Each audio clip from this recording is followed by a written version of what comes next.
You can't tow a Caravan with an EV, so I can't buy one. Ever heard that one before? Stick around and we'll find out if it's true.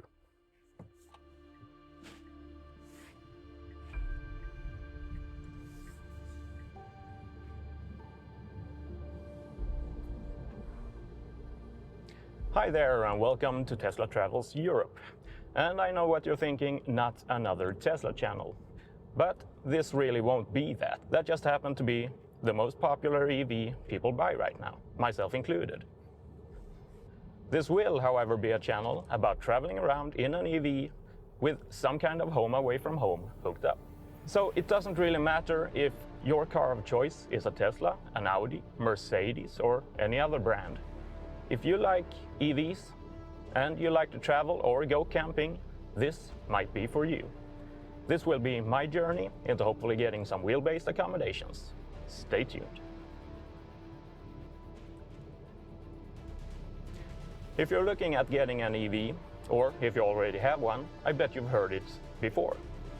You can't tow with an EV.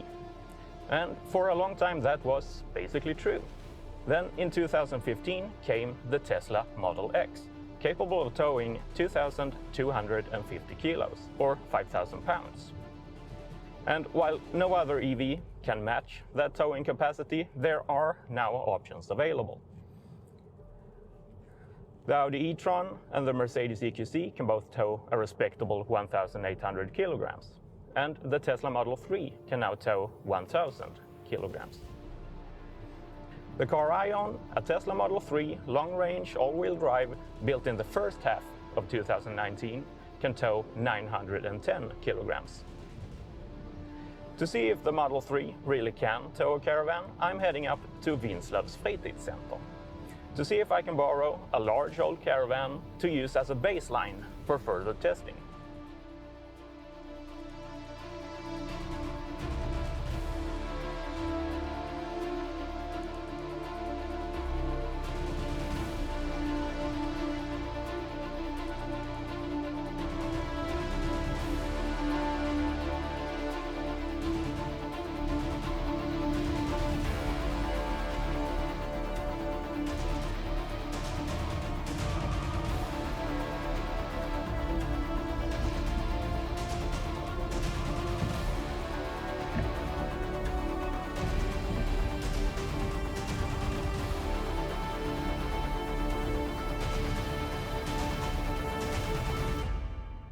Now, hooking up a large Caravan behind a car and towing it will, of course, affect your consumption. No way around it.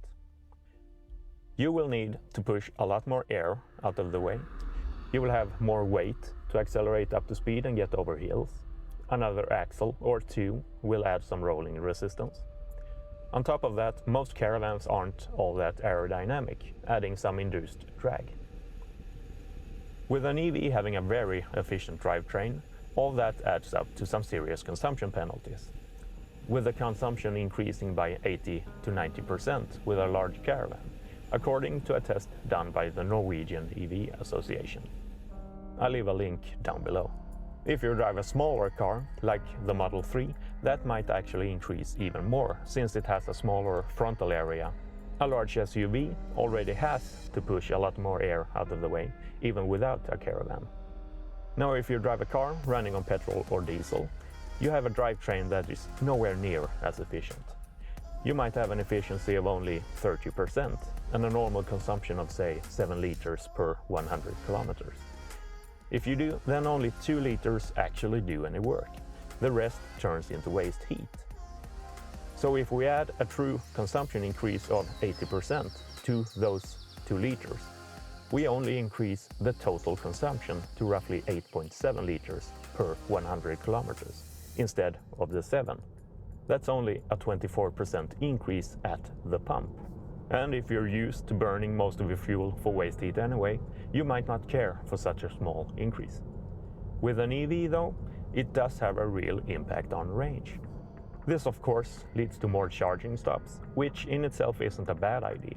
If you have to stop for a charge every 2 or 3 hours, you might actually arrive at your destination well rested.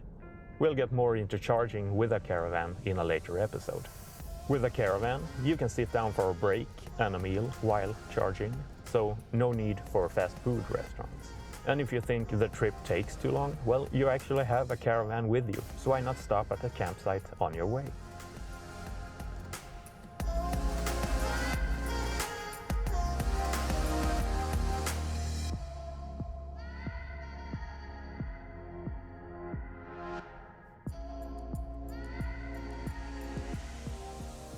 So let's talk about the Caravan I've been using today.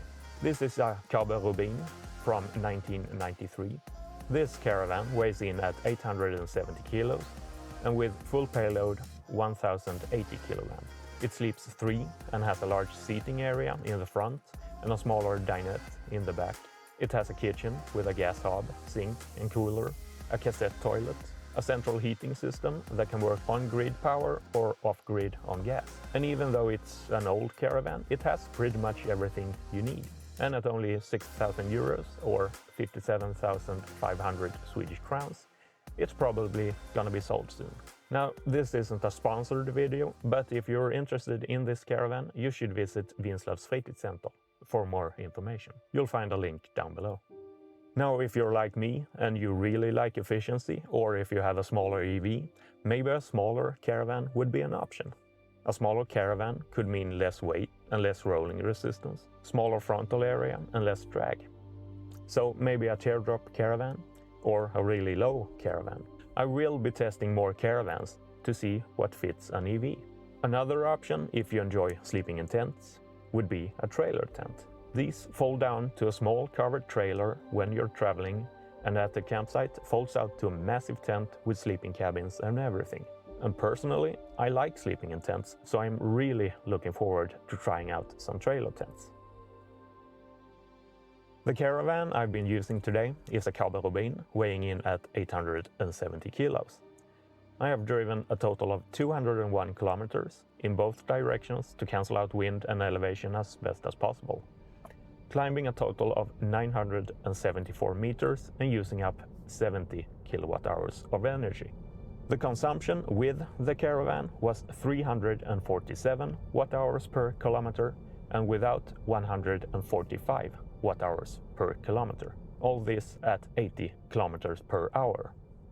This means that this Caravan adds some 202 watt hours per kilometer or 140% more with a Tesla Model 3.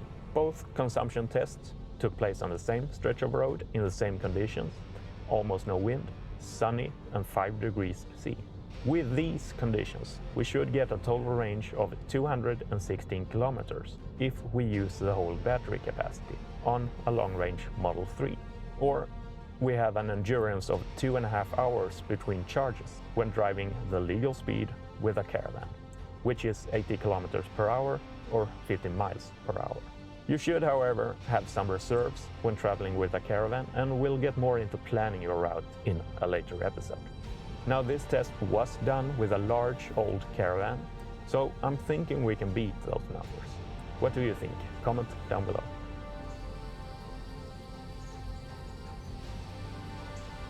Now, if you'd like to join me in trying out all the options before deciding on the one for me, consider subscribing to this channel. And since I don't really know when the next episode will be out, turn on the notifications. If this video have helped you in deciding on buying a Tesla, consider using my referral link when you order. This way, both of us get 1,500 kilometers of free charging to use for our travels. And if you have any tips or requests on caravans or trailer tents for me to test, please let me know in the comments down below.